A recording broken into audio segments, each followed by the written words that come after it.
Shalom, saudara-saudara yang dikasihi Tuhan, senang bisa berjumpa lagi.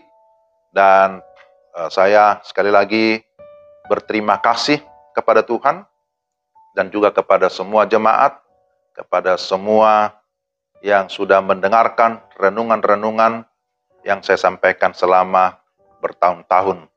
Saya perlu menyampaikan bahwa inilah renungan terakhir saya secara resmi di Gereja Pauk Bukris Kota Wisata. Oleh karena tanggal 2 Juli ini kami akan melanjutkan pelayanan di Sumatera Utara, ya, dengan keyakinan bahwa Tuhan akan memimpin kami dalam perjalanan dan juga akan memulai pelayanan di sana. Jadi karena itu, jikalau ada hal-hal yang kurang berkenan selama ini, saya juga mohon maaf, dan tentu tidak ada yang dapat memisahkan kita dari kasih Allah dalam Kristus Yesus. Amin ya. Jadi mari kita berdoa sebelum membaca firman Tuhan. Tuhan, terima kasih untuk kesempatan ini. Kami bersyukur untuk firman Tuhan yang senantiasa bisa kami dengarkan, bisa kami nikmati, firman yang meneguhkan iman kami dan yang menuntun kami agar kami berjalan sesuai dengan kehendak-Mu. Roh Kudus menolong kami untuk kami dapat memahami lebih baik. Dalam nama Tuhan Yesus. Amin. Firman Tuhan dari Efesus 5 ayat 1-2. Sebab itu, jadilah penurut-penurut Allah seperti anak-anak yang kekasih dan hiduplah di dalam kasih. Sebagaimana Kristus Yesus juga telah mengasihi kamu dan telah menyerahkan dirinya untuk kita sebagai persembahan dan korban yang harum bagi Allah. Tema kita, perjalanan orang percaya. Bapak Ibu yang dikasihi Tuhan, dari kemarin saya menyampaikan tema renungan berkaitan dengan perjalanan orang percaya. Bahwa hidup adalah sebuah perjalanan yang memang harus kita jalani, yang harus kita lakoni. Sebagai anak-anak Tuhan atau sebagai murid Tuhan, mari kita bergerak atau berjalan mengikuti langkah atau teladan Tuhan. Bagaimana kita menjalani hari-hari hidup kita? Belajar dari surat Efesus, maka kita lihat ada beberapa hal. Pertama, berjalan dalam kasih. Untuk memberi penjelasan tentang berjalan dalam kasih, Paulus membawa kita ke bait Allah. Ini adalah sebuah gambaran, ayat 1-7.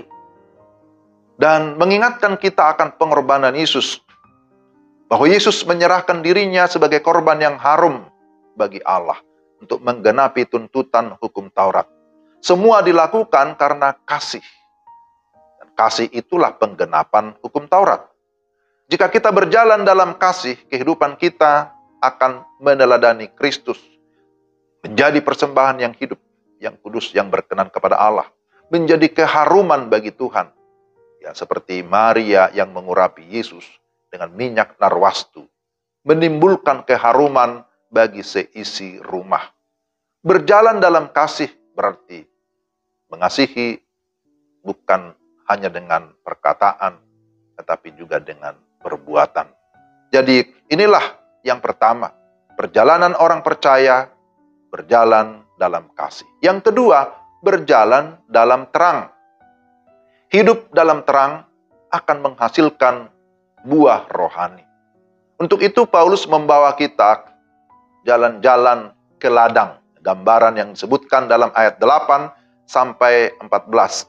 Dalam ayat 9, Paulus memakai kata buah.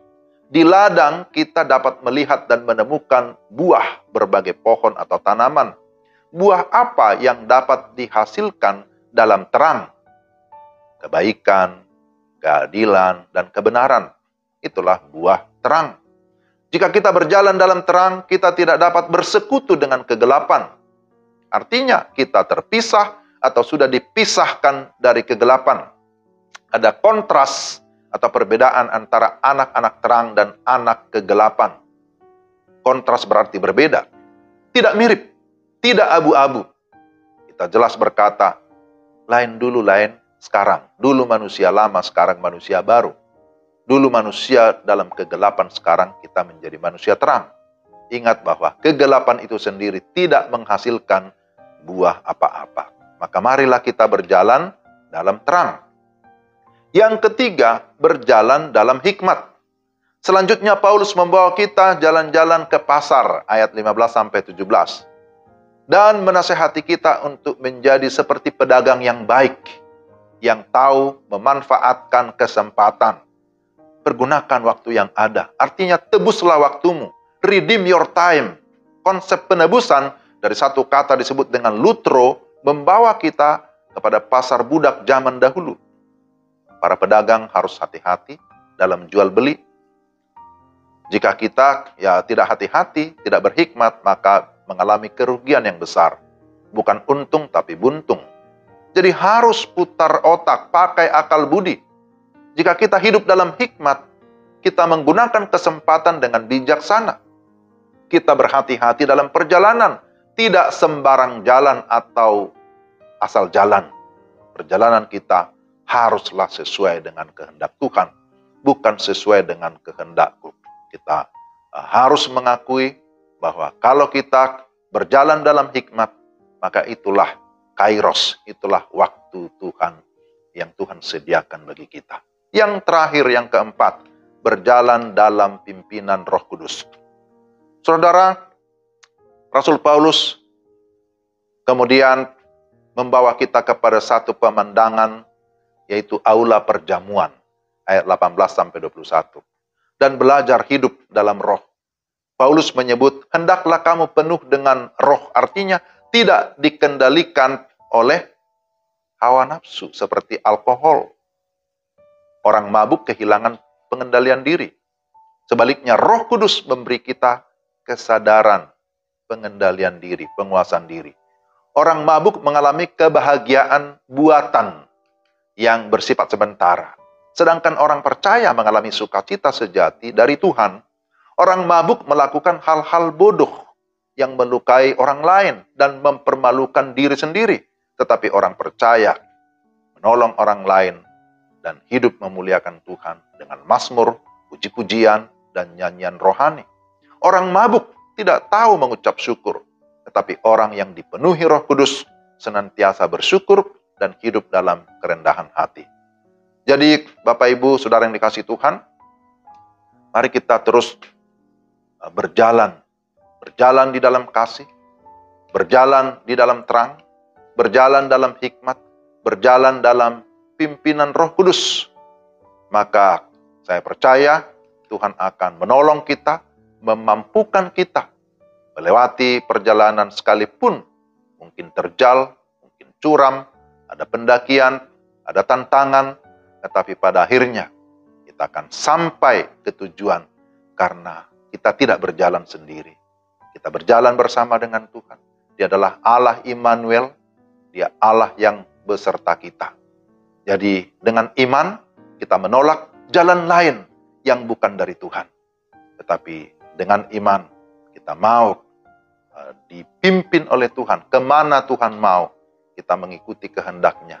Dengan sebuah keyakinan bahwa sekali lagi dimanapun kita berada, Tuhan bisa memakai kita untuk menjadi berkat, untuk menjadi alat Tuhan, untuk melayani orang-orang yang ada di lingkungan di mana kita berada, dan menjangkau mereka, membawa mereka kepada pengenalan akan Kristus Yesus sebagai Tuhan dan Juru Selamat. Jadi mari kita tetap semangat di dalam Tuhan, semangat di dalam menjalankan misi Tuhan, dan tetap berjalan bersama dengan Dia. Mari kita berdoa. Tuhan, terima kasih untuk kasih dan pimpinan-Mu di dalam seluruh perjalanan kehidupan dan pelayanan kami. Terima kasih untuk kesempatan yang Tuhan berikan kepada hamba-Mu juga untuk menyampaikan firman Tuhan melalui channel ini. Kami berdoa supaya Tuhan memberkati semua para pendengar, memberkati semua jemaat, dan melalui setiap firman yang diberitakan, sungguh nama Tuhan ditinggikan dan dimuliakan. Tuhan menyertai kami, Tuhan memberkati kami dalam melanjutkan semua perjalanan kami hari ini, esok, dan seterusnya.